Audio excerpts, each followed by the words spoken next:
Ateime susipažinti su automobilių muzieju. Čia eksponuojama virš 100 eksponatų. Koks turi būti automobilis, kad jis atitiktų muziejaus formatą?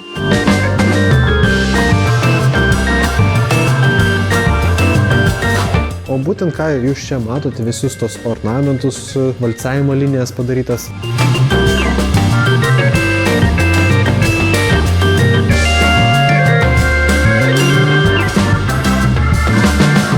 Vienas iš prabangiausių tuometinių automobilių gamintojų, kuris konkuravo su Cadillacu ir kitais.